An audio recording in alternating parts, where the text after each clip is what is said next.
Welcome to The Explainer. You know that feeling when you look at a massive project and it just feels like staring down a giant, scary monster? Totally overwhelming, right? Well, don't worry. Today, we're going to learn how to easily conquer those big projects step by step using a super simple approach. Let's dive right in. Think about this for a second. How in the world do people build an entire house without just losing their minds? Or honestly, on a smaller scale, how do you clean a totally trashed room without giving up and just taking a nap? Well, doing massive tasks without quitting requires a roadmap. And here is our map. First, we figure out the problem. Then we break down the work, make a schedule, build our team, manage the risks, and finally, finish the project. All right, step one. What is the problem? We have to define our goal. Defining the goal is absolutely crucial because, well, big projects cost money. And there's this hilarious but very real truth from our sources. Project managers are actually warned to have a paramedic standing by when they tell their boss the final cost. Bosses always freak out because the number is literally always higher than they expect. That's exactly why we have to define the problem really carefully up front. To understand why things cost so much, we have to look at the project triangle. It connects four main things: performance, time, scope, and cost. The big takeaway here is that they are all totally connected. It's like a web. If you change the scope, meaning you add more work to the project, well, the time it takes and the cost will absolutely have to change too. No way around it. But planning all of this out really isn't scary. It honestly just comes down to answering 6 basic questions. Who is doing the work? What are we doing? When is it happening? Why are we doing it? How much will it cost? And how long will it take? If you can answer those, boom, you have a plan. Moving on to step 2, breaking down the work. We need to create a WBS. Now, a work breakdown structure, or WBS, is an awesome tool. Think of it kind of like a family tree, but for your chores. You basically chop the project monster into 4 manageable levels. Level 1 is your big goal. Level 2 breaks that into major buckets of work. Level 3 turns those into milestones, and Level 4 chops those into tiny, super simple tasks for individual people to tackle. Notice how clear this makes things when you look at it.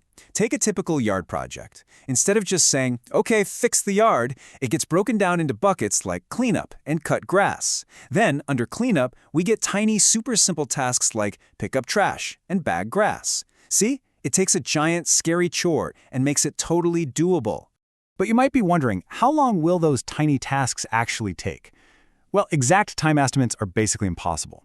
Think of it like sorting a deck of playing cards. If you sort a deck over and over, sometimes it takes 2 minutes, sometimes it takes 4.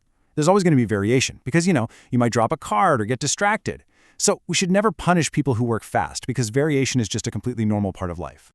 Okay, step 3, making a schedule. It's time to figure out exactly when the work happens. Basically, there are 2 main ways to schedule. You've got your old school simple bar charts, and then you have more complicated network diagrams. They both help us figure out when the work is supposed to be completed, but they just do it in very different ways. As you can see, on the left, you've got a simple bar chart, often called a Gantt chart. It's super easy to read and really great for just showing the team when they need to work. But over on the right is a network diagram. Notice all those connected arrows? Those are absolutely crucial because they show exactly which tasks have to be finished before the next ones can even start. And those connecting arrows help us find a really big deal called the critical path. The critical path is the longest series of connected tasks in your entire project. The absolute most important thing to remember here is that on the critical path, there is 0 room for slacking off. Literally none. If any single task on this path is late by just 1 day, your entire project will be late by 1 day. Step 4, building your team. It's time to recruit the doers. Now, here is a massive golden rule for teamwork. Are you ready? If your team is doing the work, they need to help make the schedule. If a boss just hands down a plan from on high without asking the team really won't care as much.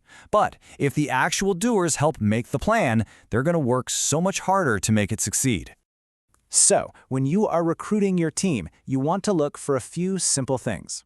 You need people with the right skills for the job, people whose personal needs are met by joining the team, people with a good temperament who actually get along with others, and people who are totally okay working with your tight timelines. Moving right along to step 5, managing risks and changes. Basically, expecting the unexpected. The simplest way to prepare is just to ask your team, hey, what could go wrong. Our sources actually share a great ancient quote about a smart little mouse. You see, a smart mouse never trusts its life to just one single hole. If a cat blocks one hole, the mouse has a backup escape route ready to go. Well, we absolutely need backup routes for our projects too. We do this by making a simple 6-step risk plan. First, we list out all the potential risks. Then we figure out the probability, like how likely are they to actually happen. Next, what is the impact if they do happen? Then we try to prevent them. We also plan contingencies, which are just our backup plans. And finally, we set triggers. Triggers are the warning signs that tell us, okay, it's time to use the backup plan. And look, when things do go wrong and the plan has to change, we must write it down. Take a change control form, for example. Sure, it might look pretty boring, but it's an absolute lifesaver.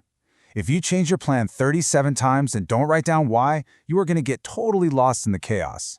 This form keeps a written record so everyone stays on the exact same page. And finally, step 6, finishing the project. It's time to defeat the monster.